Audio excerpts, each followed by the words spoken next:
Confidence is not something you either have or you don't. It is not a personality trait you were born with. It is not a gift handed to certain people and withheld from others.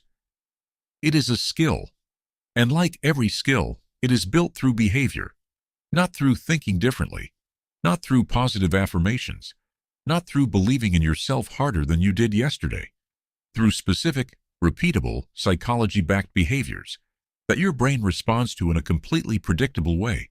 Here are the 6. Behavior 1. Change your body before you try to change your mind. In 2010, Harvard psychologist Amy Cuddy published research that would change how we understand the relationship between posture and psychology. Her findings were simple but profound. The way you hold your body doesn't just reflect how you feel inside. It actively changes how you feel inside. Expansive open postures, shoulders back, chest open, head level, trigger measurable changes in cortisol and testosterone levels within minutes. Your brain takes physical cues from your body about how to feel.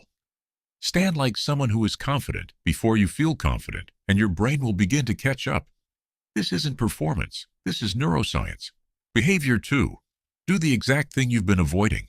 Confidence is not built by preparing to do hard things. It is built by doing them. Psychologist Bandura called this mastery experience the single most powerful source of genuine self-confidence that exists. Every time you avoid something that scares you, your brain registers the avoidance as evidence that the thing was genuinely dangerous.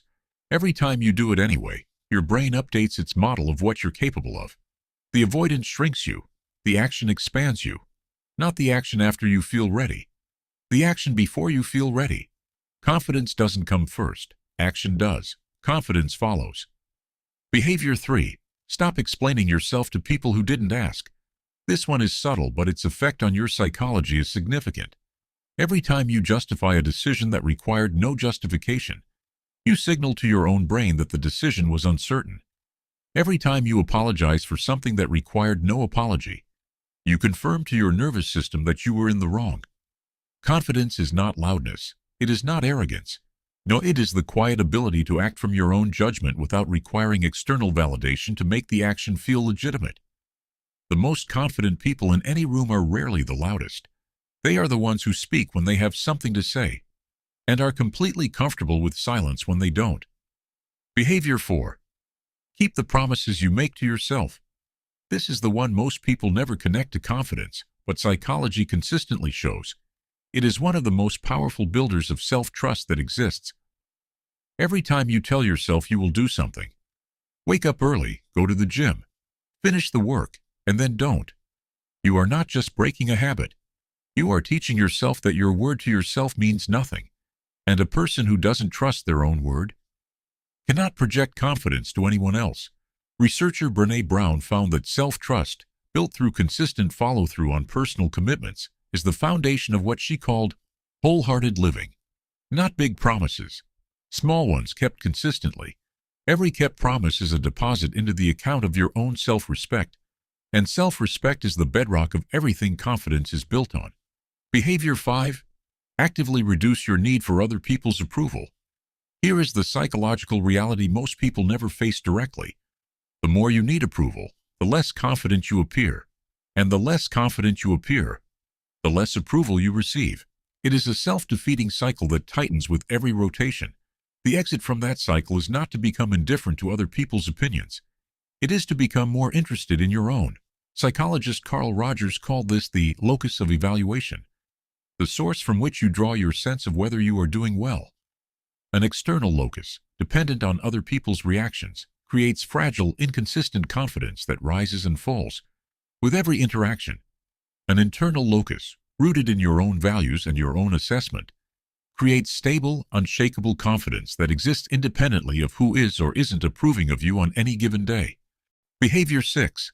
Seek discomfort deliberately. This is the behavior that separates people who talk about confidence from people who actually build it. Psychologist Martin Seligman, founder of positive psychology, found that resilience is not built during comfortable times. It is built in the moments when we choose to stay in discomfort rather than retreat from it. Every time you choose comfort over growth, your brain narrows its picture of what you're capable of. Every time you deliberately choose the harder path, the uncomfortable conversation, the risk that might not pay off, the vulnerability of being seen. Your brain expands its picture of what you can handle. Confidence is not the absence of discomfort. It is the accumulated evidence, built through hundreds of small, deliberate choices, that discomfort will not break you. That evidence cannot be faked. It cannot be thought into existence. It can only be earned. 6 behaviors, not 6 thoughts, not 6 affirmations, not 6 things to believe about yourself. 6 things to do. Change your posture before your mind catches up. Do the thing you've been avoiding. Stop explaining yourself. Keep the promises you make to yourself. Reduce your need for approval. Seek discomfort deliberately. None of these are easy. All of them are available to you right now, today, without waiting to feel ready.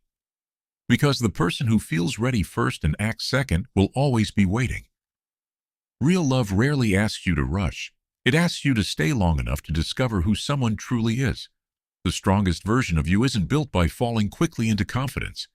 It's built by remaining, even when it's uncomfortable, long enough to discover what you're actually made of.